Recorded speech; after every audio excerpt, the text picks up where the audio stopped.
Hey guys, welcome back to our channel. As you seen in the thumbnail, in this video we are gonna see, what if Naruto was secretly married to Rias Devil of the Gremory House. This is part 1, and if you want more then please leave a like, share and subscribe. Let's get in the video.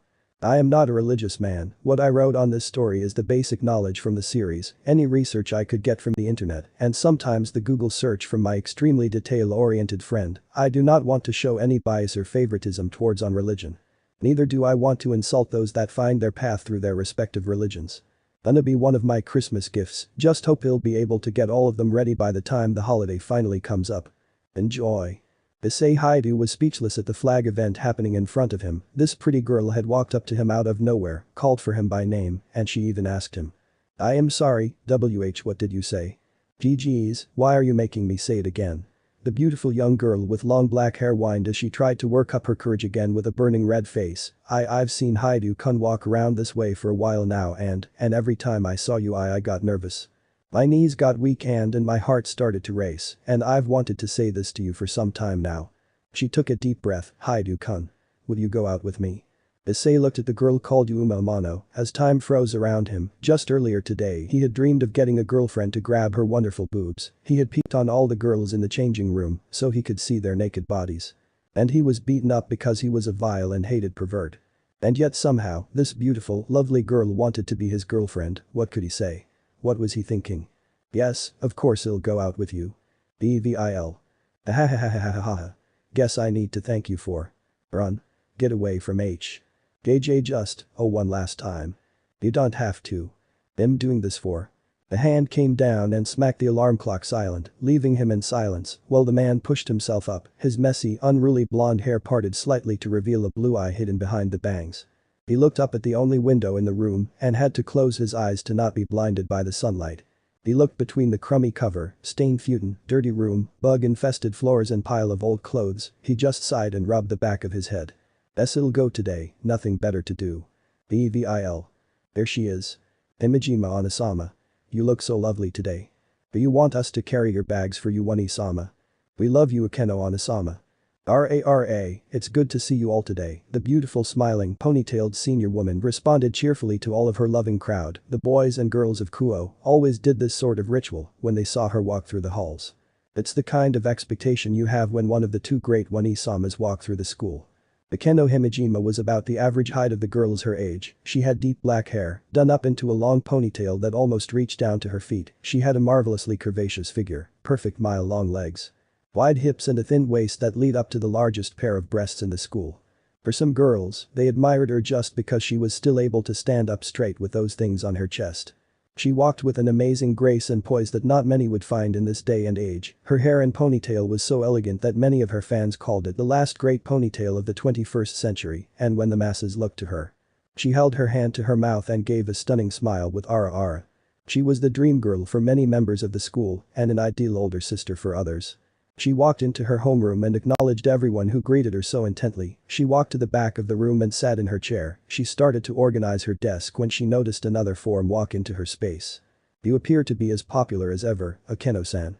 The busty girl looked up from her desk to see her fellow classmate standing by her side. The girl was a slim beauty with short black hair and captivating purple eyes hidden behind her red glasses. She had her arm under her modest chest and was fixing her glasses. It sounded Kaichu. Kaichu? We love you. Looks like you're still quite the popular girl yourself Kaichu, Akeno said with a laugh as she covered her mouth and smiled. If everyone was looking at them at the moment, then it was best they kept up the appearance that they were only familiar with each other. What can I do for you today Kaichu? I just wanted to inquire how Rias was doing. Sana leaned against the desk to relax herself. I heard that the reception date has already been set for sometime next month. How did she take that? Akeno's face actually stiffened for a moment at the mention of a certain reception that has been set in her personal future. She closed her eyes before she regained her perfect composure. Kaichou, you should know better than to underestimate Butchu like that. She has far too many responsibilities to worry about than a silly date. Sauna noticed for a second the uncomfortable expression on the Himejima woman's face before she ignored it and smiled. I suppose you're right, Rias was always more of a in-the-now kind of girl. She wanted to continue her talk but was interrupted by the commotion around them. Hey. Did you guys hear? What? Apparently that guy came to school today. What? Seriously? Why does he even bother? Nobody wants him here anyway. He probably thinks nobody will keep calling him loser if he tries and prove himself at school. Too late for that, He's a failure at everything he does anyway. Sauna and Akeno listened in as their classmates talked about one of the third years in their school, someone who transferred in last year into their second term. And someone who never came to school, never came to his classes, didn't go to any clubs or have any friends, he was just as bad as the so-called pervert trio of the second years. The loser of Kuo Academy. The EVIL. Everyone in the hallway was looking at the woman as she walked down the hall with her mind on other subjects. She had a voluptuous body with perfect Hercules figure and a large bust that caught the eye of most hormonal teenagers. Her turquoise eyes were like magnificent gems that captured the soul of many feeble hearts, but above everything else, her beautiful flowing crimson hair covered her back like a curtain of silk. Rias Gremory, the most beautiful girl in Kuo Academy, the most popular idol in the school, and the other half of the two great one-samas, the stunning foreigner in charge of the occult research club that spoke so fluently that you almost cold believe she hadn't spent her whole life in Japan. Despite most of the students in the hallway putting their full attention on the crimson-haired girl, she paid no mind to their stares, she was preoccupied with thinking about all the strange events and signs she was receiving over the last few weeks. Magical readings of possible holy elements in the town vicinity were putting her on edge, not to mention that Ani-sama and Otu-sama had set a date to her to meet a certain vain immortal devil. She sighed and shook her head, she was not in the mood for a whole school day of work. Except with her eyes covered and her unfocused senses, she didn't see a taller, larger figure come around the corner, they walked into each other, and the crimson beauty fell back on her butt. The moment she fell over, the entire hallway went silent in shock and anger. Rias moaned a little and rubbed her back, sorry, a larger calloused hand lowered down to help her up. Rias looked past the hand and up at the man it belonged to, he was taller than her, at least by several inches, he was wearing the Kuo Academy uniform with a light orange shirt underneath a black jacket, his clothes were wrinkly and disheveled. Probably from not being properly attended to by the blonde man, and his shaggy blonde hair had pushed his bangs over his eyes to keep them out of sight from the redhead, but left the strange marks on his face free for her to see. After a moment of silence to look over the blonde man, she realized she was still on the floor, she reached out to take his hand, Get out of here you bastard. Some of Ria's fans kicked the blonde away and guarded their idol from his advances, don't you dare touch Gremory Onisama with your filthy hands. Were you trying to steal something from her? Don't try to get Rias Onisama dirty, you Yankee. Rias was surrounded by both young boys and girls from the school that thought they needed to protect her from the supposed delinquent. She heard rumors about Naruto Uzumaki, a classmate in her year that came from overseas with bleached hair and a rough accent. She heard that he had ties to the underbelly of society, rarely ever came to school, and always looked like he was ready to steal and become a charity case, which was why most of the school tried to stay away from him. As Naruto was pushed away by the large barrier of students, his eyes briefly met with Rias, just for an instant, just long enough for only Rias to fully see them, and everyone was wrong, his eyes didn't convey any form of deceit, they didn't show any anger or fear, no sadness or trickery. They were empty, he wasn't trying to keep up appearances or look good in front of other people, he simply didn't care who said what about him, he was just there. Rias watched him walk away, ignoring the sounds of the other students, telling him to leave the third-year beauty alone, and she watched him walk away. Without even getting to say sorry to him. What the fuck do you mean you've got a girlfriend? One bald boy and one bespectacled boy screamed out in absolute dread as their stone-faced expression were aimed towards their mutual best friend.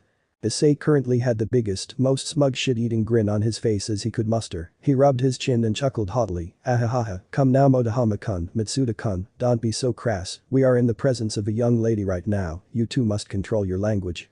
He did an over-the-top turn and bowed respectfully to the young Bishoujo besides him, sorry about that, Uma-chan, they usually aren't so rude.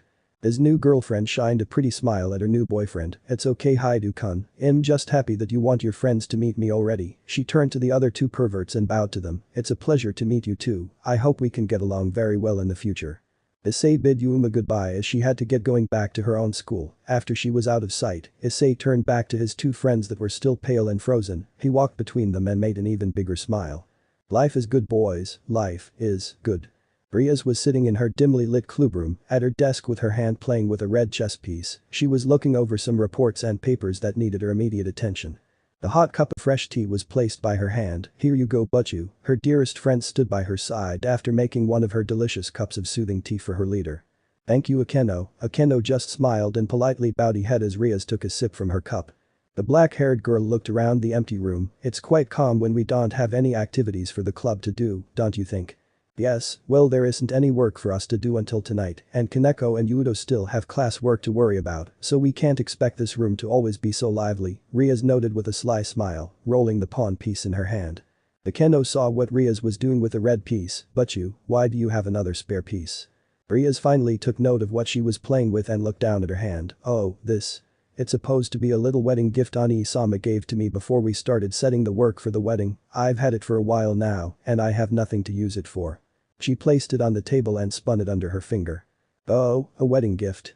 Akeno tried to sound excited, but saw that Rias had a comically miffed pout on the sore subject matter. Well, that was very nice of Surzich's-sama. Rias just raised one eyebrow patronizingly. Right, nice. Evil. Ani-sama. Stop. I want you to face me now. Rias demanded from her older brother as they walked through the west wing of the castle. The taller caped figure stopped his walk and turned to his younger sister. Ah, Rias, I didn't notice you were following me. I've been yelling at you for 5 minutes. What can I do for you today? Rias stopped and took a calming breath before she started her tirade against her brother. I wanted to get a straight answer from you as to why I have to marry into the Phoenix family. Why is there a need for me to be engaged to Riser Phoenix, of all people? Her older brother just smiled and motioned with his hands for her to calm down. Ma, don't worry, it's just one of those political or celebrity weddings, just for show. Rias wasn't satisfied with that answer as a tick mark grew on her head. I understand that we need to keep up appearances with the showing of a pure-blooded wedding. What I don't understand is why I need to give up my future to such a megalomaniacal egotistical braggart like him.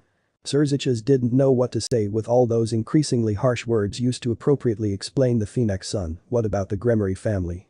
Didn't we already go through all the worry with father about me being appointed as the next heir? You don't have to worry about things like that, Rias. If it really comes down to it, Milikas will have to take up the throne when he comes of age. Surzich's turned back around and started heading back to his quarters. Besides, this is all just a formality that we should be able to figure out soon enough. Ani-sama. Patch, Rias caught the item her brother threw over his shoulder and looked down at it, a white pawn piece that started to glow red in her hands, one of their evil pieces. What is this? An extra pawn piece Ajuka gave to me to hand over to someone I believe deserved it. Just think of it, kind of like a gift from the Satans as a thank you for going along with this. He turned back to his sister and clapped his hands together in a begging form. I'm sorry Rias, I really have to go now. Wait. Ani-sama. I don't need another piece for. Don't think of it like I'm pitying you like that, Rias. Surzich's just gave his dear little sister a calming smile. I think that no matter what happens, I'll always believe you will know the right thing to do, and I'm putting my faith in that y'all take in a wonderful family. Rias stayed quiet after her brother had said that and just looked down at the chess piece and thought. Surzich's run back was stopped when he skidded across the floor and turned around on one foot. Oh. Almost forgot, Serafal sends her regards as well. She wanted me to tell you, Cha. Congrats, Rias-chan. If that meanie does anything to hurt you, tell me and I kick his butt to Mars. Surzich's finished the message with Serafal's signature pose and his tongue peeking out of his lips. Rias just had a blank, flat look on her face and shook her head disappointedly. I'm leaving now. She left the hall, leaving Surzich's standing there in that awkward pose, looking like an idiot. The young boy saw his father frozen in place like that and walked over to him. Otu-sama. What are you doing? Failing son, I'm failing. Evil. Rias looked at the pawn piece and flicked it over with her finger with a confident smile. Well, it doesn't matter what happens in the future, let's just worry about what we've got to do today. She stood back up and started to undress herself. I'm gonna take a quick shower, then we can send out our familiars. The Kendo just smiled sweetly as Rias stripped down to her nethers. Yufufu, do you want me to set out a clean set of clothes for you? Thank you. Rias threw away her underwear and started dashing to the shower. Akeno just couldn't help but giggle at her best friend's excitable behavior. Even with her respectable, well-mannered behavior, she couldn't help but act like a kid when she was excited for something again. Then again, they were both kind of like that sometimes. Evil. Today was the best day of Issei's entire brief ladyless life. In just one date with his new girlfriend, he had effectively ended a 17-year relationship with his right hand, and despite the good times, it would not be one he missed. Uma-chan was, in no uncertain terms, the perfect girl for him. She was as beautiful as a goddess, yet didn't let her looks become a vanity. She was kind and sweet, listening to what he said and letting him listen when she had something to say as well. Her smile was like a ray of bright light that shined down on all his dark tendencies and made him feel safe. Her clothes were simple, but suited her sweet exterior. She showed on their date, a little scrunchie on her wrist that Issei gave to her as a gift. She was perfect. The two teenagers were now at the fountain in the local park, the final stop for their first date. Yuma turned on her feet and looked to her new boyfriend with a bright red flush across her face. Issei-kun. The spiky, brown-haired boy perked up when she said his name. Yes, Yuma-chan. She poked her fingers together and looked away in embarrassment. Listen, we've finally been on a date and I really enjoyed it, so I was wondering if you could do a little favor for me. Issei did his best to contain his excitement but couldn't help but smile. What is it? I'll do whatever I have to help you. Yuma put her hands together, tilted her head and smiled as happily as she could. Will you die for me? Issei cleaned his ears out with his pinky, must gotten too excited and heard her wrong. Excuse me? I think I heard you wrong.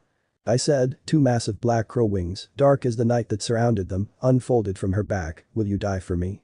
The wings on her back flapped and she was raised off the ground, the smile on her face turning cold and meaningless as her face seemed to change from the soft every girl expression to a leaner form. Why Yuma-chan? Issei instinctively stepped back from the winged girl as a shining weapon formed in her hand out of nowhere. She smiled and held the weapon over her shoulder. Bye-bye. She threw the spear of light as hard as she could as it rocketed towards the unsuspecting boy. He froze in horror as it soared towards his chest and planned to pierce him. Until a figure jumped from the street and tackled Issei to the ground, evading the spear of light by a tiny margin. Yuma raised an eyebrow in displeasure and looked to where her target had been thrown to. Issei was sprawled out on the ground, dizzy from the sudden whiplash, while the taller, blonde figure standing beside him was rubbing the stiff out of his neck. The whiskered man with the white cloth on his shoulder groaned, "Shit, haven't moved like that in a while. Probably not a good idea to dodge attacks like that without stretching out first." Yuma narrowed her eyes and slowly floated back down to the ground. She stood still and glared at the blonde in front of her that finally looked in her direction. And who exactly are you supposed to be? Before Naruto could even open his mouth, Issei jumped up to his feet and pointed at Naruto in confusion. Hey. You're that delinquent from my school, aren't you? Naruto looked back to Issei with a bored expression and raised one visible eyebrow. Do you know me? You're Naruto Uzumaki-senpai from Kuo Academy, right, the delinquent everybody tries to stay away from, the Yankee guy who barely ever comes to school, Issei yelled out as he was completely befuddled from the situation around him. Naru just blinked. Yeah, I'm Naruto Uzumaki, and am I supposed to know who you are? Issei just blinked confusingly. Huh? He pointed at himself. I am the pervert Issei. The lump of libido. The pure incarnation of lust. You know, one of the perverted trio. Never heard of you? The guys who always have depraved thoughts in their heads. We always cut holes in the walls of the girls' changing rooms and spy at the girls as they change their clothes. The ones who would trade their souls at the drop of a hat for the chance to grope some soft oppai. I can't tell if you're saying that in shame or pride. Naruto deadpanned as Issei tried to explain his gimmick. I'm your underclassman. Whoa, that can fucking wait. What the hell are you even doing here? Naruto grabbed the white apron on his shoulder and opened it up, revealing a cartoon drawing of a bowl of ramen with hands and little black eyes. I just came back from my shift and I was heading home. He turned around and looked to the girl with the massive wingspan, and on my way. I see some girl about to make some bread into a shish kebab. I'm 1 year younger than you. Yuma glared at the two men, not sensing any power or special aura coming from either of them, yet she was distracted with thinking how the blonde was able to jump out of the way of her attack and still take Issei with him. You shouldn't have interfered, boy. This was just a private matter I have with Issei-kun, but since you've interfered, I guess you'll just have to be a part of it now. Naruto's eyes furrowed as Issei looked at her in worry and tried to reason with her. Why Yuma-chan, what's going on? Why are you doing this? Yuma looked at the second-year student and smiled at him. Oh Issei-kun, there is no Yuma-chan, that's just a lie. I told you to get close to you. She laughed into her hand. Did you really think any girl would want to go out on a date with you, a dirty little weasel? How silly of you. Issei's face fell into hopelessness as his heart became heavy. Naruto nudged him back. I don't know what the hell's going on here, but I don't think we should stick around to find out. Issei tried to empathize with the girl. There has to be something wrong with her. She won't say things like that. What about the bird wings on her back, kid? I don't think this is a situation where we try to. Naruto stopped speaking when he saw Yuma's smiling face directly behind Issei's dreaded expression. He panicked and tried to make space before he felt an unbelievably hot sensation burn his chest and heart.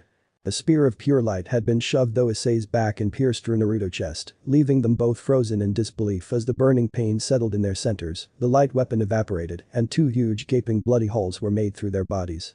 Issei fell backwards, landing on the gravel and making a huge splash of crimson blood around him. Naruto fell to his knees, grasping the empty hole in his chest and vomiting massive globs of blood, coating his legs and the ground with his vital life.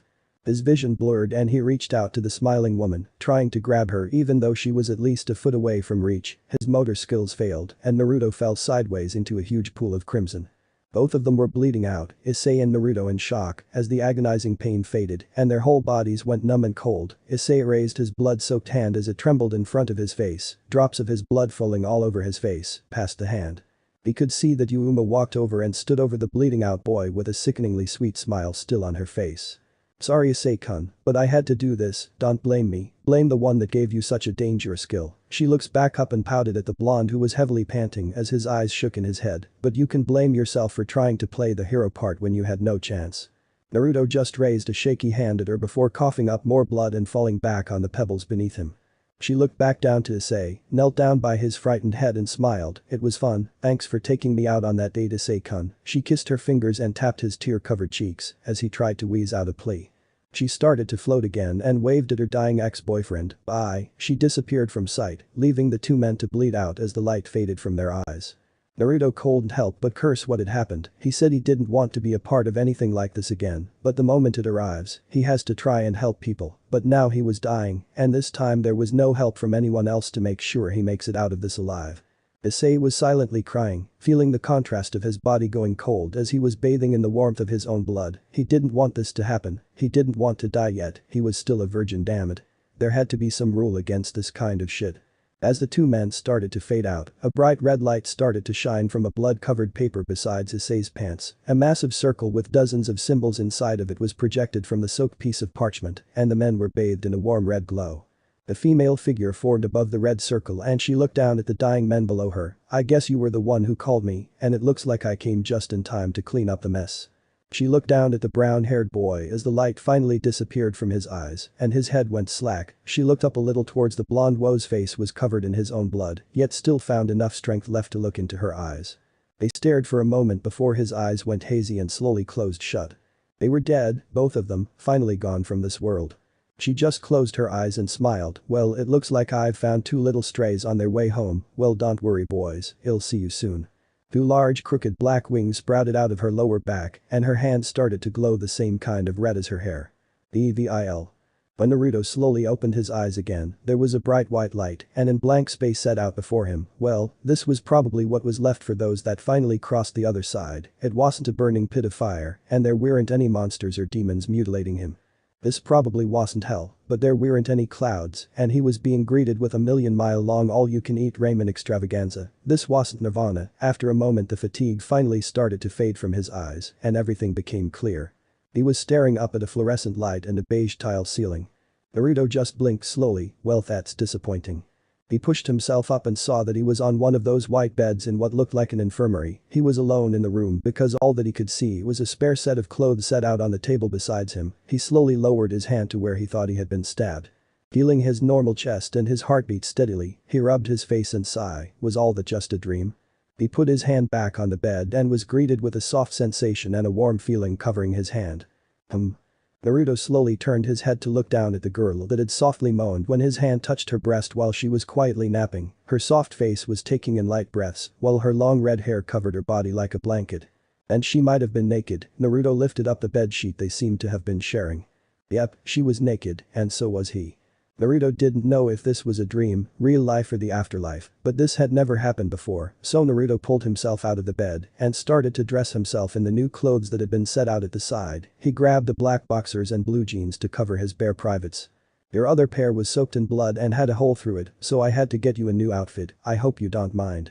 Naruto pulled the unbuttoned shirt over his toned frame and looked over his shoulder to the girl in the bed that had finally woken up. Naruto started to button up the new shirt. "It's fine, these look like better clothes anyway."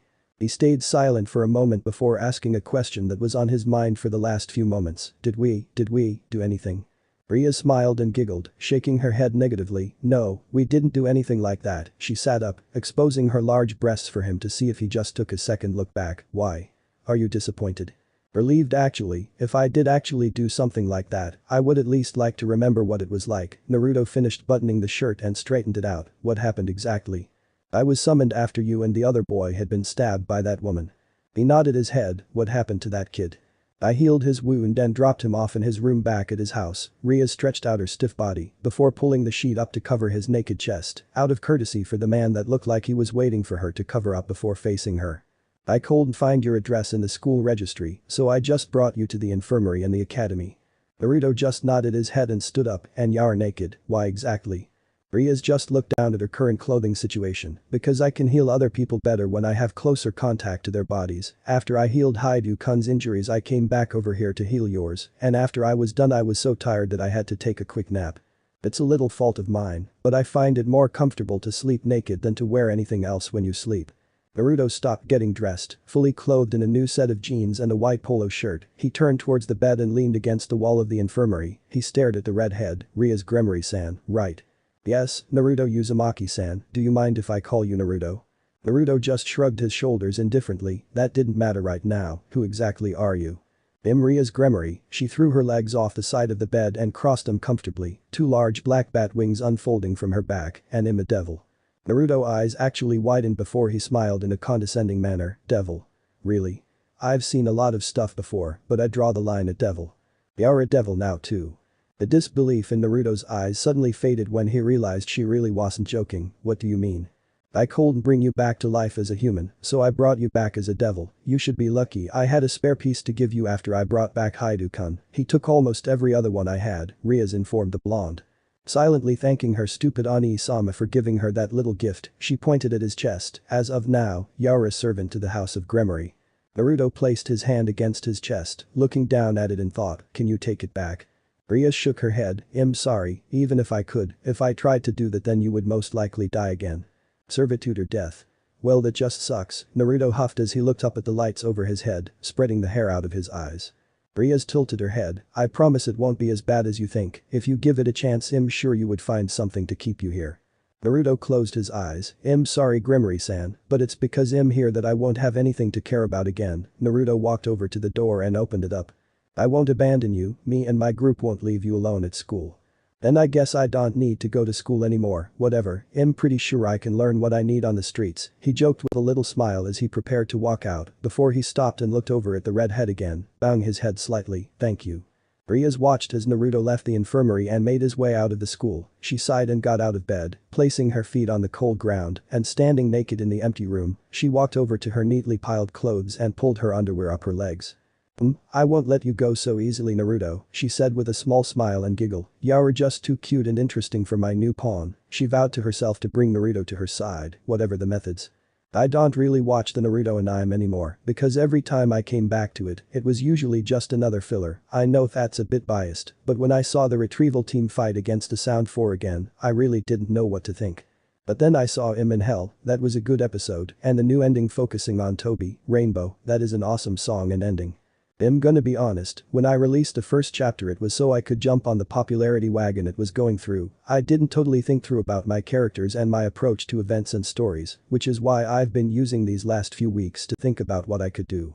I'm gonna use these first few chapters to establish my Issei character, while giving a view into my Naruto. After that, I'll delve deeper into his character. EVIL. Naruto always knew he never really was much of a morning person, sometimes he would have gotten up early for training, but if he had a choice between getting up or sleeping in, he would take sleeping in hands down. But now it seems like he wasn't interested in the idea of getting up during the morning or afternoon now either. Just standing in the light of the sun felt like he had 1-ton boulders hooked onto his arms, legs and eyelids. He was sluggish all the way to work, feeling like he was dragging his limbs around, and at work, Gramps said that he was acting more sluggish and scatterbrained than usual. And now, for some odd reason, he felt like he had more energy while walking down the street to his apartment. He felt like he could run a few marathons and not even get winded. And everything was so bright that he couldn't tell the difference between whether something was under the moonlight or in the shadows of the buildings around him. He thought about all the different explanations for these sudden bursts in energy. Perhaps he just didn't get enough sleep last night, and now that the sun was down he was feeling more awake, or maybe someone slipped him something in his drink and now he's going through the side effects. Yet all his mind could think about was that pretty crimson-haired woman he found himself in bed with last night, and that no matter how much he tried to ignore it, the words she said to him last night had left an impression. You're a devil now too. Naruto sighed and tried to shake his head free of the bad thoughts. All he wanted to do right now was go home, lay on the crappy futon, and try to shut his eyes. Naruto passed a taller man in a black trench coat and fedora on the street. As the blonde man walked further past him, the tall man lifted his hand and a blue light started to form. He spun on his feet and threw the spear of light at the back of the retreating boy. The man saw the burning hot light pierce through the cloth of his target and there was no body. The man watched as the white apron he had pierced started to burn into nothing but ash. He looked up from that spot to see the whiskered blonde man standing a meter away from the burning cloth after dodging his attack.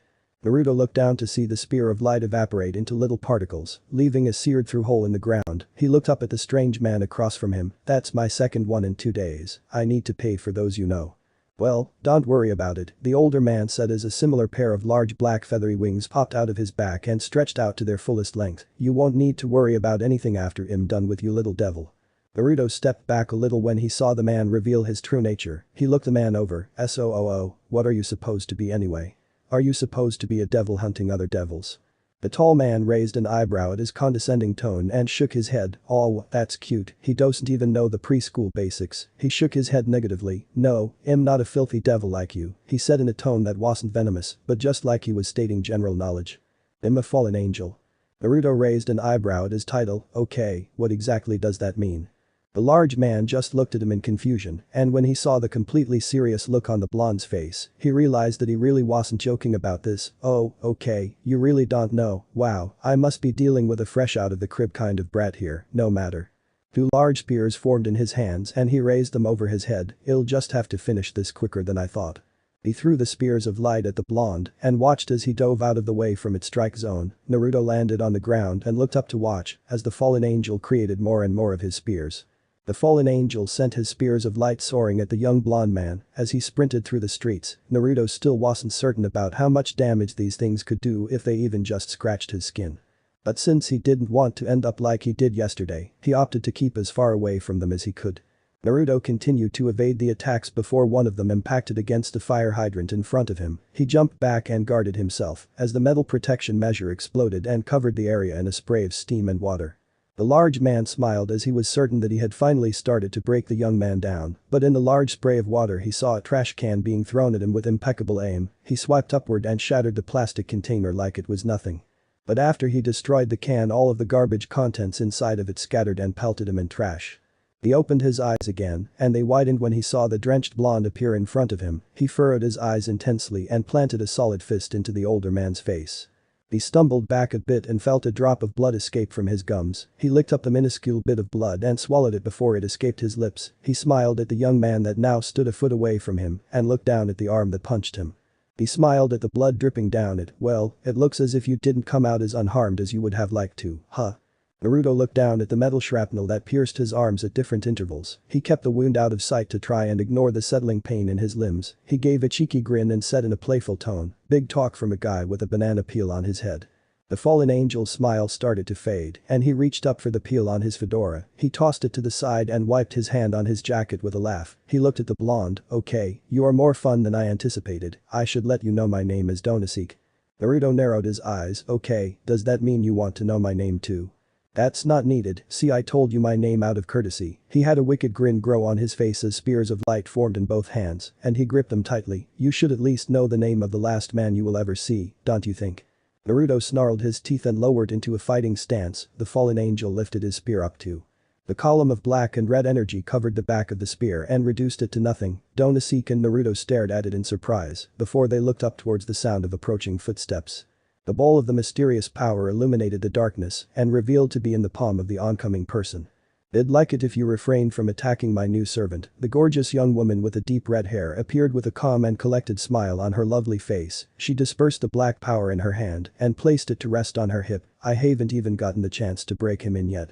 Donaseek looked the young woman over before sighing and letting his light weapon dissipate in his hand. He fixed his fedora, "And here I thought he was just a little stray walking around at night. I never would have thought he was a part of the esteemed Gremory family." Rias smiled and tilted her head with a mischievous look. "Hess knew." Naruto narrowed his eyes and felt his brow twitch. She was giving them a cheeky smile and he had metal lodged in his arms. How was that fair? Donaseek smiled and tilted his hat towards the young woman. "Well, I would hate to cause any more of a stir than what's already happened, so I shall take my leave for the day." But he turned around and sent a malicious grin towards the blonde man standing away from him. I'd suggest you keep your new toys on a short leash, who knows what might happen to him if he was walking home alone at night, we won't want any unfortunate events to occur, do we? Naruto took the threat he offered and gave a lopsided grin, I'll keep that in mind in case I have to look over my shoulder. Onasi placed his fedora back on, and he was shrouded in a blanket of feathers, he disappeared and black crow feathers floated down to the ground, Rias flicked her hair out of her face and walked over to the taller blonde, I'm sorry about that. You left so quickly this morning that I forgot to tell you about others that might come after you. It would come in handy if you remember important stuff like that first, Naruto mumbled as he ran his hands through his hair to throw off the water droplets. Yes, but it looks like you were able to hold firm, even though a fallen angel stood in front of you, she finally walked up to him and tilted her head with a smile, it must come with being the #1 delinquent of Kuo Academy, huh? She giggled a little when she saw him sigh tiredly at her joke, until she saw the injuries and blood seeping through the sleeves of his wet shirt, she gripped his arms and tried to look at them, looks like you got a few scratches, we should take care of that before they get infected. Naruto lifted his arms out of her hands, it's nothing, ill. Nonsense. Rias interrupted as she grabbed them roughly and used her destruction ability to degrade the metal shrapnel into nothing. Once the obscenities were gone, she deactivated the black energy and started using a low-level healing spell to help his arms. What kind of master would I be if I just left you alone in pain? Naruto stayed silent and just watched as she concentrated on his minor wounds, the light from her hands illuminated her face, as he realized he was just staring at her, he looked off to the side, thanks again. She looked up at him, huh? For helping, I don't know what that guy's problem was, but if you hadn't jumped in things would have gotten messier than they already were. Rias just smiled and hummed in understanding, well you'd be surprised how many times incidents like this happen if you don't take charge, I just had to make sure nothing happened to my 2 new pawns before I could officially bring you into our group. Naruto raised an eyebrow at her, have you been spying on me the whole day?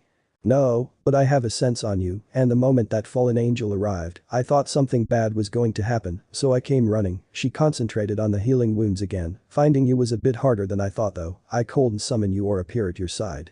Must be something wrong with your piece. Fallen angel. Naruto looked over to where the black-winged man once stood and felt an aversion to wanting to be anywhere near him again, what exactly does that mean? Rias stopped healing him for a moment and looked at him with a confident expression, if you'd like I can explain everything to you, all you have to do is come to school tomorrow and stay after classes to come to our club. The whiskered blonde looked rather displeased with that condition, you can't be serious. I am, she replied with a firm smile, in fact I'm going to go visit Haidu-kun's house after this to tell him the same thing, what do you think? Naruto thought for a moment until he shook his head, no thank you, I wanna know what's going on, but I'd rather not be sucked into this thing any more than I already am. Alright then, Rias reluctantly agreed with a solemn nod of her head before she looked up at him with a wry smile, then I think I'll just cash in all these favors you owe me for healing you these last 2 days. Naruto froze for a moment as his shaggy hair covered his eyes in a shadow, he mechanically turned his head towards the redhead, why you can't be. Or maybe I'll just follow you every day after work and keep bothering you until you say yes, she smiled at him innocently, how does that sound? Naruto felt a tick grow in his face as he pulled his arms out of her grasp, she seemed unhappy with that response and glared lightly at him, I wasn't done. This is enough, I can fix the rest of it by myself, Naruto gingerly rubbed his arms, I'd rather not put myself further in your pocket than I already have. She pouted up at him before sighing and shaking her head, Rias put her hands on her hips, SOOOO. Naruto stayed silent for a minute before lowering his head in defeat, I'll think about it. Rias nodded her head and started walking away, I'll see you tomorrow then, my vice president and will be busy with other matters, so I'll send someone to pick you up. She disappeared in a flash of red light and Naruto was left alone in the street, he looked at the wounds that were close to closing up before he pulled them away, he just kept looking at them like he was expecting something, but nothing changed. He let out a heavy breath and looked very tired, it used to be a whole lot easier. BVIL. The entire room was quiet as all the students were nervous and jittery, mostly because of the dark and heavy atmosphere revolving around the blonde delinquent that surprisingly came to class today, although for the entire day he just had his face down in his desk and arms. Even the teachers gave up on trying to get him to pay attention during their classes. Hey, did Uzumaki seriously stay the whole day? 2 days. In a row. He actually came to class 2 days in a row. Has that ever happened before? Why is he doing it this time? And maybe it's an alibi. He's trying to establish somewhere everyone can see him so he can't be accused for a crime he committed. Seriously? Did these people sleep under tabloid articles or something? And all of these rumors started because of one woman and his shitty timing. Naruto was just glad his uniform sleeves were covering up the bandages all over his arms or else he would never hear the end of it. So far he hadn't seen head or tail of the Gremory girl or any other member of her little group, just when the day had started to end, it looked like he was in the clear. And now all he wanted to do was take a quick nap. Poke. Naruto groaned and dug himself further into the desk. Poke. He scratched his scalp and went back to trying to sleep. Poke poke poke poke. The blonde man realized he wasn't going to be able to ignore this little pointy thing poking his head, so he slowly lifted his head up to see who was trying to get his attention. He was looking a small, almost doll-like little girl with fluffy white hair all around her delicate face. She was wearing their school uniform, but she didn't look old enough to be out of middle school. She had a little kitten hair clip on her bang, and her solid yellow eyes were completely focused on the blonde she was staring at. She didn't even have a proper expression on her face, she was just staring at Naruto blankly. And to be honest, he was so caught off guard by this girl's sudden appearance that he was just staying silent for a moment. Oh my god. It's Kaneko-chan. Shesuo cute. What's our darling little angel doing here? And why is she talking to that brute? Maybe Hess blackmailing her or something. He turned Kaneko-chan into his little errand girl. Ah. Bastard. Making her his gopher like that. I want her to be my gopher too. He didn't even do anything yet and the accusations were already flying around. He blinked a few times and placed his head on his folded arms. Hi. Hello, she responded in a quiet little voice. Who are you supposed to be? I am Kaneko Taoju, I am a first-year student here. She bowed her head towards the sitting blonde. It's a pleasure to meet you. Naruto bowed his head lightly in a return to her respectful gesture. What can I help you with? I'm here to show you to our clubhouse. Naruto was completely silent for a moment, he slowly blinked his eyes and rubbed the sand out of them. Wait, are you? I'm a part of Rias Gremory Butch's group. Kaneko stayed silent for a moment before leaning in to whisper to him. She said to use that exact terminology to convince you, and that if you tried to trick me or run away at any point, I should sweep your legs and drag you there by your feet. Naruto had a lazy look on his face before he planted his head into the desk. He grumbled some muffled obscenities before standing up and grabbing his bag. All right, show me the way. The odd side of the tall blonde senior and the petite white-haired freshman was talked about by everyone in the halls. Words were said, rumors were spread, and whispers were hushed. After a few minutes of following the short girl around, they finally left the main building and were heading towards the large building outside that he knew as the old school building. He looked down at the girl in front of him. Is this it? Hi, she looked over her shoulder. This is the base of the occult research club. BVIL. Naruto and Kaneko stepped into the main room of the building and were met with an extravagant interior design. The room was dimly lit, purposefully giving it an eerie look that went well with the concept of the occult. There were two couches opposite of each other with a small coffee table in between and in the corner. The bath, and it was currently being used. The door off to the side creaked open and a beautiful ponytail-wearing woman walked in through it. She was holding a silver tray with a tea kettle and an assortment of sweets over it. She looked over to the two people who had just walked in and gave them a lovely smile. Oh, hello Kaneko-chan. It wasn't too much trouble picking him up, right? Kaneko shook her head. No, it was fine Akeno-senpai, there wasn't any trouble at all. She took a seat on the couch and had an interested look at the snacks in front of her. She looked up to the senior student. May I? Of course you can. She watched as the little girl started to delicately eat the chocolate sweets and smiled at her. She looked up to see the blonde man looking at her with a dry, unpleasant expression. Hello Naruto Uzumaki-san, it's nice to see you again. Bakeno Himejima, you're a part of this? He sighed as he placed his bag to the side and sat on the empty couch. He looked up at the lovely woman. We have a bunch of classes together, and it wasn't you that decided to drag me along. If it was me you would probably do whatever you could to escape before I reached you. She tilted her head with a closed-eyed smile like that of an angel. But if we sent someone adorable like Kaneko-chan, you wouldn't have been able to argue to her face. She's surprisingly convincing when she wants to be. The whiskered blonde looked over to the young girl that had barely spoken 20 words to him in one sentence and just sighed. Oh. Akeno, I heard someone else. Did Kaneko come back with Naruto? Or did you arrive with Issei? The woman in the shower asked loudly over the sound of rushing water. It's Kaneko-chan, but you. Did the plan work? Perfectly. Naruto just shook his head sadly and laid on the couch, hoping to catch some rest before whatever was going to happen started. Ooh. Kaneko-chan. The academy's favorite Lolita first year. She's a part of the devil group too. An enthusiastic, very excited teenage voice yelled as someone entered through the clubroom door. The young man looked over to the other woman. Akeno Himejima-san. The Great One Isama of Kuo Academy. The last woman to be able to pull off a ponytail in the 21st century. Oh woo, so amazing. It's great. It's… Shut up. Issei was silenced when a heavy school bag beamed him directly in the nose. He fell on his butt and rolled around on the ground in pain. Naruto had stark wide eye and a vein on his forehead in anger. I am trying to sleep here, but your yelling is pissing me off. Issei Haidu wiped a teardrop forming in his eyes from the stinging pain before he looked at his attacker. He pointed in disbelief. Hey Naruto-senpai, what are you doing here? Naruto shot up and stood on the couch. I'm here because of a certain idiot I thought I could help, but instead I got killed because he wanted to get laid. Issei looked up with a righteous fury. Any man would waste his life to get a busty beauty like you Uma-chan in bed. Don't waste my life for your useless reasons you prick. Naruto yelled angrily as he used all his willpower not to punch this brat into the ground, although he had to hand it to him for having a sex drive rivaling that old pervert. Udo Kiba, the prince of Kuo, gave his usual smile at the scene of their two newest members, arguing so intently. He chuckled a little. Well, our club hasn't been this exciting in a while now, huh? Hanako just absent-mindedly nodded her head in agreement as Akeno placed a hand to her cheek and said ara ara. Alright boys, that's enough. The commotion in the room stopped as they all looked over towards the crimson-haired woman. As she walked out in her school uniform, she flicked her hair and smiled at them. It's time for a history lesson. BVIL. Issei was walking down the sidewalk back to his house. The lively young pervert's mind was currently filtering and filing through all the strange events that had happened over the last few days. The first thing he thought should be noted was the fact he had died and then immediately resurrected as a devil. Up next, he was now an official member of the Occult Research Club, which in his personal opinion, was somehow a black hole for all of the hottest and most attractive people in school to flock to. Rias Gremory was the president in charge of the club. He got her permission to call her Butchu. Then there was the vice president, Akeno Himejima. Akeno-san was so pretty. And those sweater melons.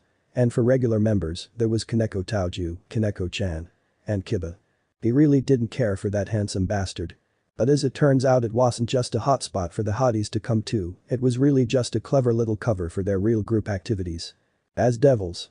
Apparently Rias Gremory was actually a high-ranking devil, and every member of the orc was a part of her group, and despite the menacing title of devil, all they really did so far was hand out pamphlets to people for wishes and talk in the old school building. Which was a real relief for him because he really didn't want to do the whole reaping souls, boiling flesh and drinking blood thing he saw in the movies and shows.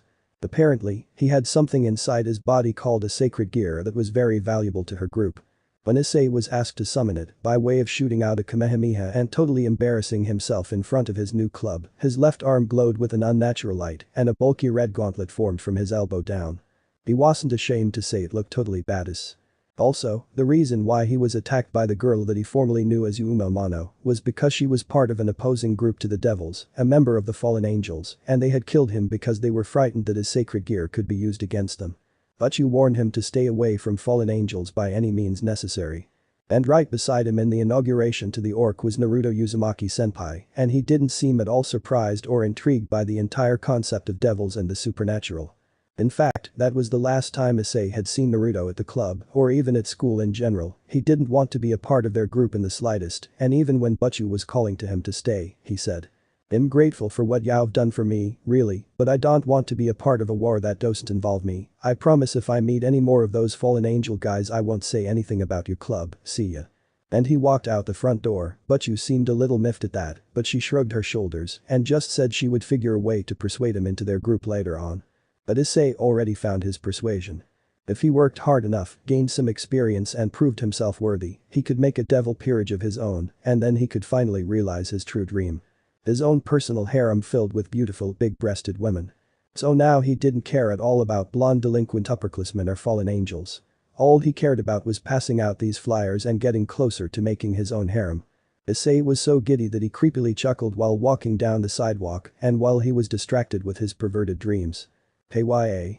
He looked over to see a girl in a simple green habit and veil covering her face had tripped over, she moaned, and she sat back up and rubbed her face. Issei blinked in surprise before he walked over to the young lady and offered his hand. Are you alright? Huh? She looked up at the young man that asked her the question and saw that he was reaching down to help her. She smiled nervously and took his hand to stand back up. Oh, thank you, I was. A strong wind passed by for a moment and the girl's nun cap was blown off her head. Her long golden locks were free for the world to see and her emerald eyes looked up at the man in front of her. Issei's eyes met with the beautiful foreigner's for what felt like hours and all that came to mind was. Wow. Oh. I so sorry about my fall. I don't know where I going and am I the golden-haired young lady nervously sputtered in rough Japanese as she tried to apologize and thank the man that had helped her. She was probably speaking in a rough accent as she tried to use a language she had only recently started to learn. Thank goodness one of the perks to being a devil was the ability to understand other languages so easily. It's all right, you don't need to apologize, he reassured the young blonde girl. She perked up when she heard him talk and had a hopeful smile on her face. Why, you speak Italian? Oh, that's wonderful. I was having such a hard time adjusting around here because I couldn't properly communicate with anyone. She grabbed his hands and looked up at him with a beautiful kind smile. She nodded her head. Thank you for helping me. Issei felt a blush run over his face when the beautiful stranger was showing her gratitude. He chuckled and scratched the back of his head. It was nothing, really. But still, thank you, you're the first person I've met since coming here that she stopped in the middle of her sentence and touched the top of her head. Her eyes widened and she yelped before covering her mouth in shock. Issei blinked in shock. What's wrong? My cap.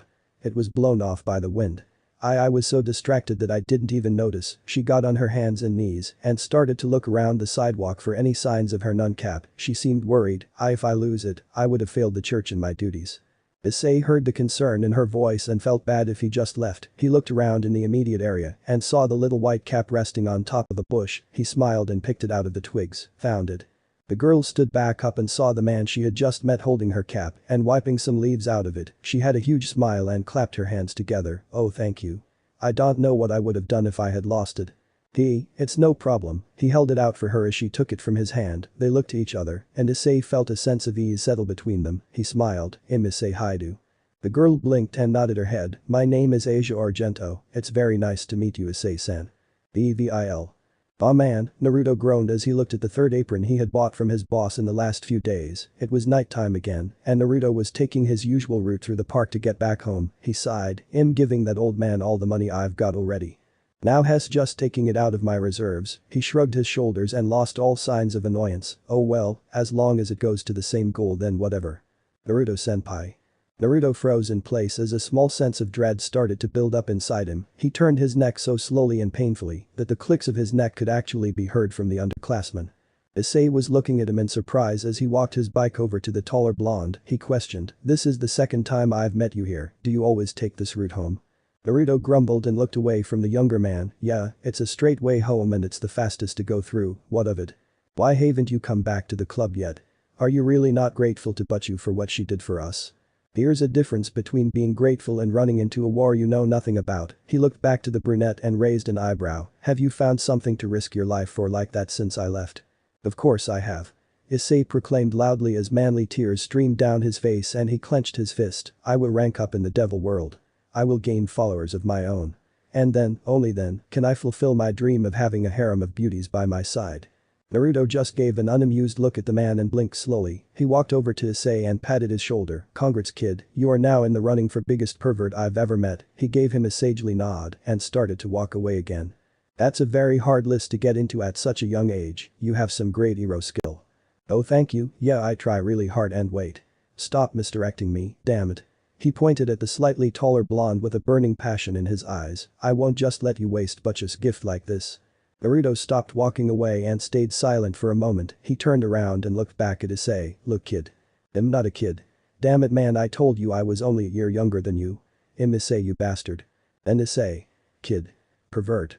Fuckface. Whatever. Don't call me fuckface, asshole. Listen. Naruto exclaimed as he threw out his hand and stopped their argument before it started spinning out of control. He lowered his hand as his face took on a more serious visage. Has it hit you yet? Issei blinked in confusion and tilted his head like an innocent animal. He looked at Naruto. Has what hit me? Well, you've probably thought about it a little. About what? Issei asked more directly as he was anxious to hear what the upperclassman had to say. We died. Issei tried to hide the fear that threatened to show on his face as he gulped. A cold sweat ran down the back of his neck and he nervously laughed. Why yeah, we did, but we were brought back as devils, so it's alright. You're a shitty liar, Naruto interrupted as he pointed at the boy's face. You went all pale and you're sweating like a politician under oath. Even if we were brought back, that ain't something we can just throw off as a small inconvenience. Some people can walk off near-death experiences if they are strong enough, but dealing with real death and then coming back is a whole other matter. That's terrifying. Issei shook his head and gave a weak smile. So what? People die every day, we were lucky enough to be brought back. And we came back from it, that doesn't mean we just forget it, he looked to Issei. We all have our own ways of dealing with something like that, Issei. You can try to ignore it and work towards that harem dream for now, but you'll have to deal with it at some point, and trust me, the sooner the better. Issei took a moment to consider what the blonde man had said and felt a fear start forming in the back of his mind. As much as he wanted to say otherwise, he knew Naruto was right. Sometimes the memories of Yuuma's smile and her soundless talking as the light faded out of his eyes started re-emerging in his mind. He was working in the club and doing all these requests as a chance to distract his thoughts. Because he felt like if he stopped for a moment, he would start spiraling. Naruto started to walk back home, but one last call from Issei stopped him. Wait, how come you are so cool with all of this? Naruto looked back to him and shrugged his shoulders, because I've already accepted it once before. Issei was left alone in the park as the weird blonde man walked away. He lowered his head in worry before his eyes momentarily looked off to the side where he was slain by Yuuma. He shuddered a little before jumping back on his bike and riding towards his next destination. Rias leaned forward on her desk and looked down at her notes while the teacher continued on with the lesson. She was pretty smart, she could afford to have her mind wander for a moment. She was far more concerned about the fact that last night, her new pawn had stumbled upon a psychopathic and extremely vulgar exorcist that appeared to be working for the fallen angels that had been appearing around town. Issei had nearly been killed by the insane priest and would have died if it wasn't for her and everyone else arriving in the nick of time to save him. And it appeared that Issei had become enamored by a strange young nun that was at the center of this conflict. In the midst of their faction battle, the blonde-haired girl was desperately reaching out to Issei and trying to heal him before he succumbed to his wounds, and that priest, Freed Selzen, didn't seem to appreciate her act of mercy if his rough treatment and threat of raping her was anything to go off of. But before she was taken away, that Asia girl had done some basic treatment to Issei's wounds, a sacred gear that could heal fallen angels and devils. That meant she was an invaluable asset for anyone that could get their hands on her. But Issei seemed interested in her for a different reason, something that made him plead to Rias to let him chase after them, but that was just a death wish she could not grant for the new pawn. Trying to recklessly instigate a raid against an experienced exorcist and who knows how many fallen angels was not something she approved. Speaking of reckless pawns, she still hadn't persuaded Naruto to join their club yet. They had been so busy integrating Issei into the group that they hadn't tried to coax the whiskered man in a few days. He hadn't shown up at school and Rias didn't know where he lived because it wasn't recorded anywhere and she couldn't teleport to his location, either because the evil piece she used for him didn't seem to respond to her seal. She just knew something was up with that pawn piece her brother gave to her, she just didn't think it was defective. Could evil pieces be defective? And if they could, it shouldn't have worked on Naruto in the first place if it didn't function properly, right? TCH, stupid Ani-sama. Achu. Jusundit, Surzich's-sama. Well, whatever the circumstances, she had one dejected pawn and one runaway pawn. Rias just sighed and shook her head. At the moment, she kinda felt like her position as king of the peerage was teetering on the edge. Gremory-san seems kind of out of it, don't you think? I wonder what's on her mind. But you know, even when she looks worried, she's still so sexy. It's totally turning me on. Rias had a dry expression on when she heard her classmates whisper between themselves, and everyone wondered why she never showed interest in getting married. This was why she wasn't interested in having a romantic relationship with a man or woman, it was just too bothersome. Evil. Issei leaned against a park bench, his head hung back sullenly as he thought about his failure. He closed his eyes, and the scene just kept playing back over and over in his head. Issei-san. Hearing Asia scream his name as she was taken away by that bastard priest, while this useless pawn just fell to the floor, the fear in her face while tears spilled out of her eyes was burnt into head. He rubbed his face with his hands and groaned, he felt so worthless, but you told him that in the group of evil pieces, he was a pawn, the lowest of the low, and he believed that now more than ever. Issei couldn't properly explain why he was so sad about Asia. She was a sister, a former member of the clergy from the church, and she was now a part of the fallen angel faction, the group that had actually ended his life. And yet, Issei just couldn't bring himself to hate her. But if he met her again, now that she knew he was a devil, would she hate him? Of course she would, their factions had been at war for ages, she had probably been raised since she was just a child to hate their very existence. There was no point in him trying to save her from a group she trusted more than devils. Issei sighed and stood out of his seat. If he saw her again, it was probably going to be his enemies. That was their fate now, they couldn't change that.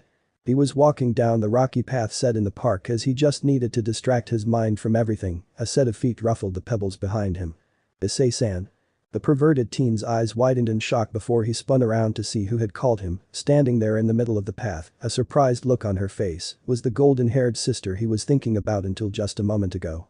Issei prepared himself for whatever she had to say about his new life and the monstrosity he had become. Only to see a big smile and a small tear form in her eye at the sight of him, she cried happily, "Oh, thank goodness you are all right. I was so worried about you." Issei's eyes widened in shock again as she wiped the tears out of her eyes. She looked up at him. "I was so worried about your injury, and I thought you may have suffered worse from them, so I came out here too." Asia was interrupted when Issei almost tackled her and wrapped his arms around her small body. She was caught off guard and looked to the side of his face. Issei-san. Thank God, he ignored the spike of pain that ran through his head at saying God's name and just tightened his hold on Asia's body. Small tears came out of his eyes as he tried to contain his joy at seeing her again. He sobbed, I didn't think I would ever get to see again, Asia." Asia smiled and returned his hug. The two of them stood there silently in the park as they ignored the rules and expectations of their respective factions. The nun and the devil, and they couldn't be happier. BVIL. "What are you doing here, Asia? Isn't it dangerous for you to be out with me?" Issei questioned as he walked alongside the kind-hearted nun down the shopping district. He didn't mind spending time with her again, but if it meant she might get hurt in some way, then he wanted to prevent that at all costs. Asia shook her head and no, it's quite alright Issei-san, if I have to leave soon, then she had a sad look on her face for a moment as she didn't want Issei to see her. "I want to spend it with someone I know." Issei stopped in the middle of his walk, letting Asia take a few steps forward until she noticed he was lagging. She turned around, "Issei-san.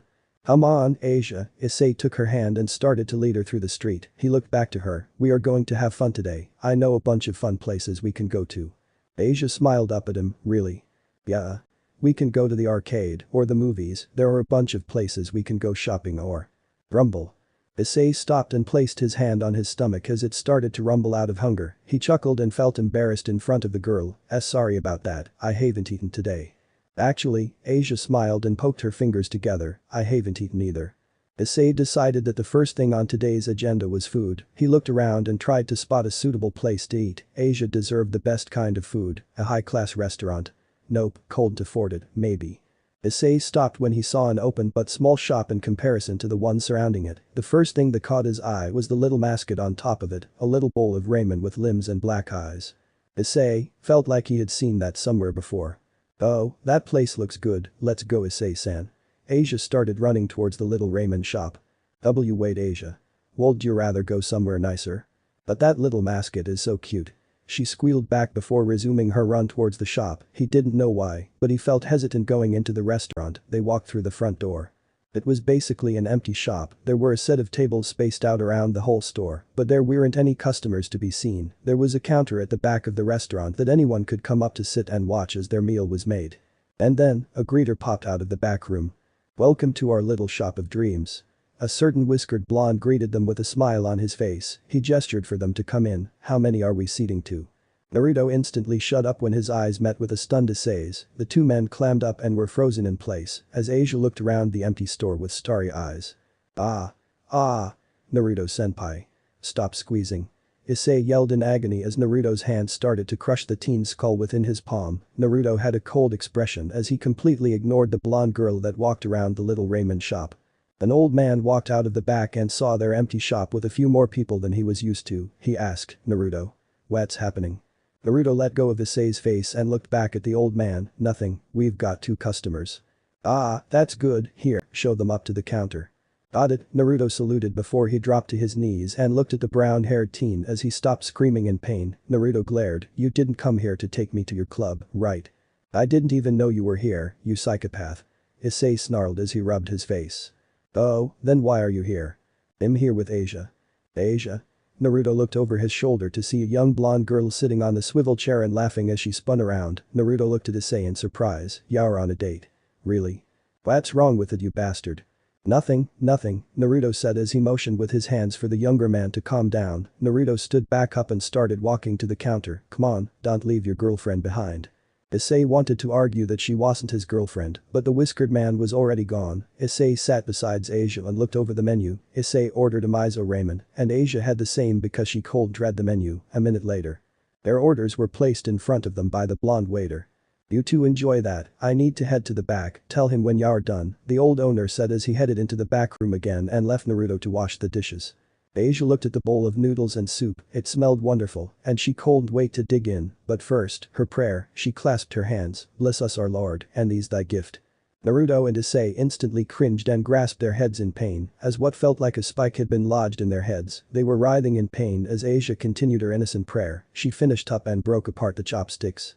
Naruto pulled himself back up to his feet with a look of horror on his face. He looked to the other devil. What the hell was that?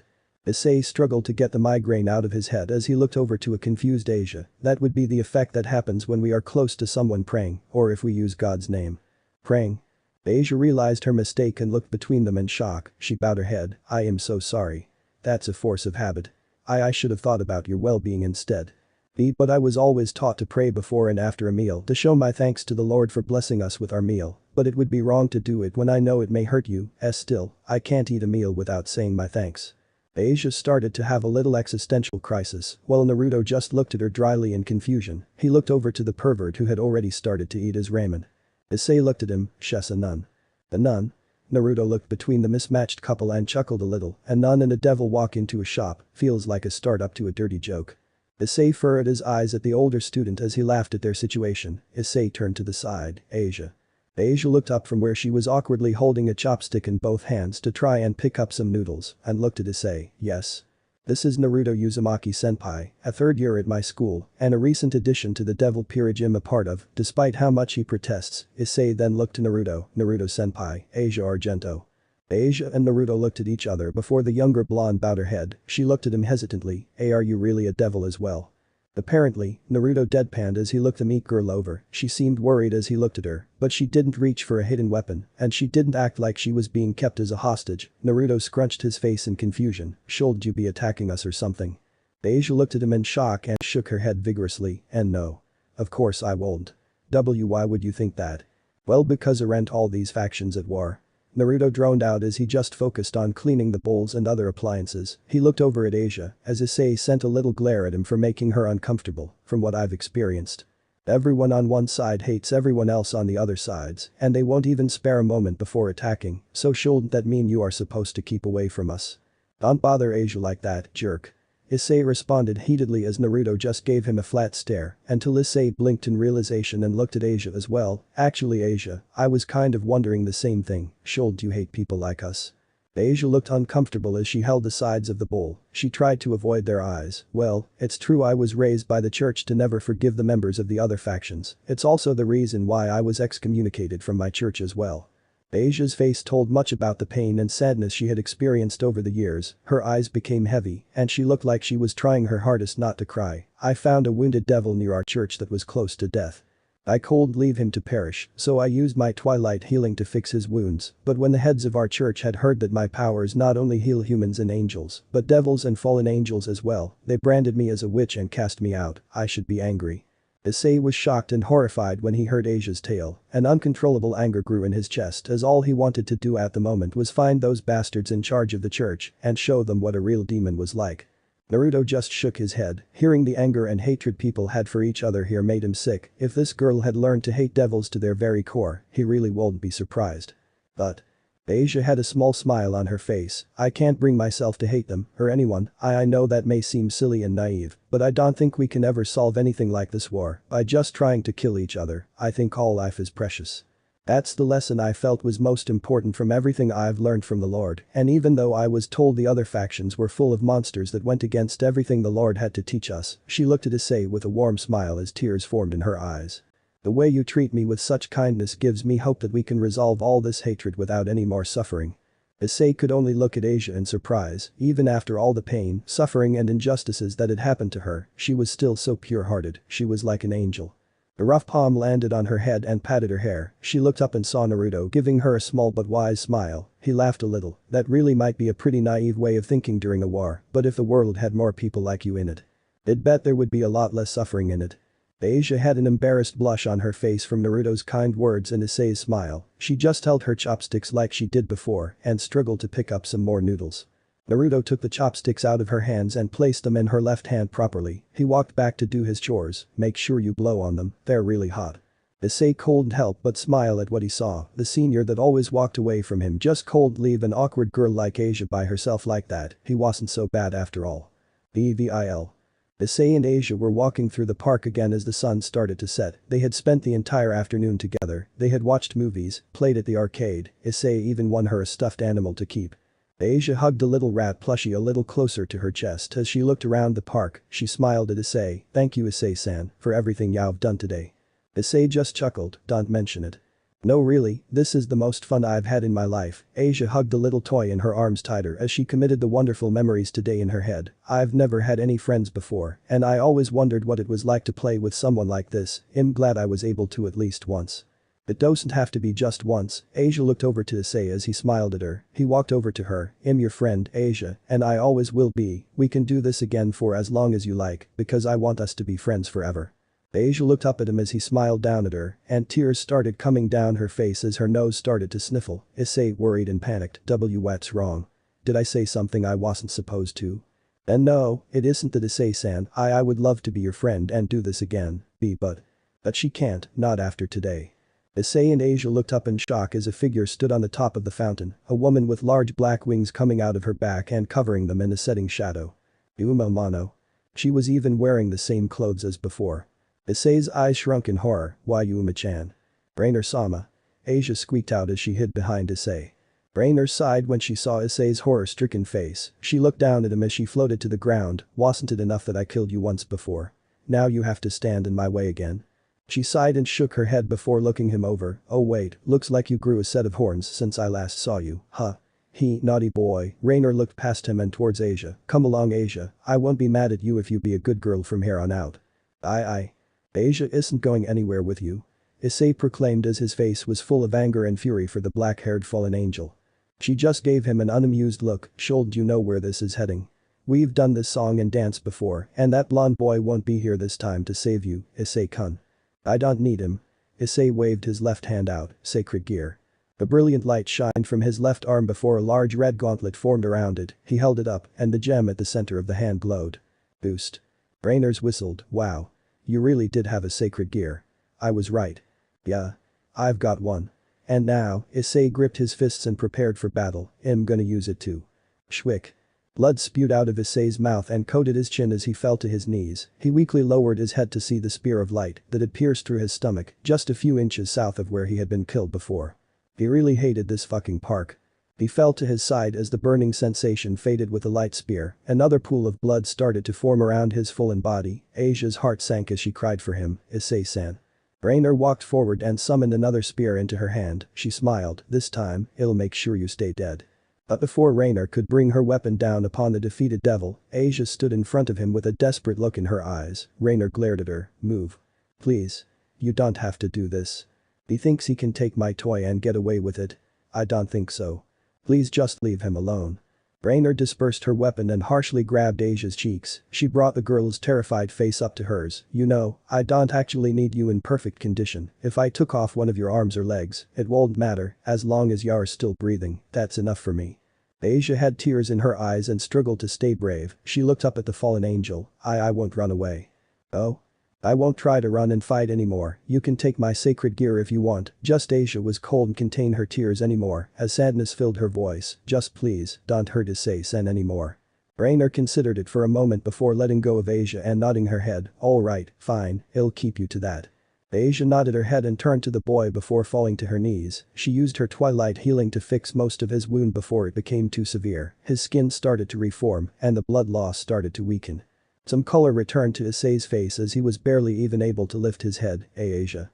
"I'm sorry Issei-san, you got hurt because of me again, and I'm so sorry, but it's alright now I won't get you hurt anymore." Asia placed the stuffed rat he had won for her in front of him and started to walk over to Rainer's side. She looked back at him with a grateful smile.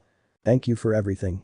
Issei desperately tried to reach out for her, but couldn't find the strength. Rainer grasped the girl's shoulder, and they disappeared in a shower of black feathers. Issei was left there in a pool of blood as tears rolled down his face and merged with the red beneath. He had failed to save her. Evil. Naruto yawned as he walked back home with his apron over his shoulder as the moon hung in the sky. His boss was happy that Issei and Asia were so pleased with their noodles that he had given Naruto the day off tomorrow. Naruto wasn't surprised. Their shop was small and unpopular, but it definitely made some of the best ramen he had ever had. He stopped in his tracks when he saw what stood in front of him. Stand under a tree was that pretty blonde-haired boy from the club the other day. Sitting on the edge of the fountain and playing with the water was Kaneko as she waited patiently for their. He looked at Naruto, I need your help. Nope. Wait. Issei tried to catch Naruto before he ran out of his reach. All semblance of seriousness and control he had a moment ago was gone as Issei gripped his arm tightly. He looked at the blonde senior, don't just run like that immediately. Of course I'm gonna run. Whenever I see your face it's like bells ringing in my head. I hear them saying get the fuck away. Get the fuck away. Shit's about to hit the fan. I mean goddamn man. All four devils took a moment to grab their heads when a wave of pain ran through it. Issei recovered, Asia was taken by the fallen angels, the same one that killed us. Naruto just sighed, why wasn't he surprised that bitch with the wings wasn't done screwing with him? I don't know what they're going to do, but they said something about using Asia's sacred gear, and I can guess that it isn't going to be for anything good. Naruto stood back up and rubbed his head, he looked between the three of them, and you plan to do what, exactly? But you said that she can't get involved with an affair like this without causing a big uproar, but she didn't say we couldn't do anything. Issei gripped his fist and gave a firm glare, we're gonna attack the fallen angels base in the church. Alright then, Naruto finally got to his question, so why are you coming to me? We can use all the help we could get. Naruto looked at him suspiciously, what exactly do you think I can do in this fight? You are a pawn, the same as Haidu-kun, Kiba added into the conversation as he walked over to them, that means you can use the same base abilities that all pawns can use, promotion. That can help everyone in a fight, Kaneko added in softly as she walked over to them as well, she looked up at the blonde, it should keep you safe. I still haven't changed my mind you know, I don't have any reason to be a part of this war, sorry, but no, Naruto walked past a group of three and headed home. Asia gave herself up for me.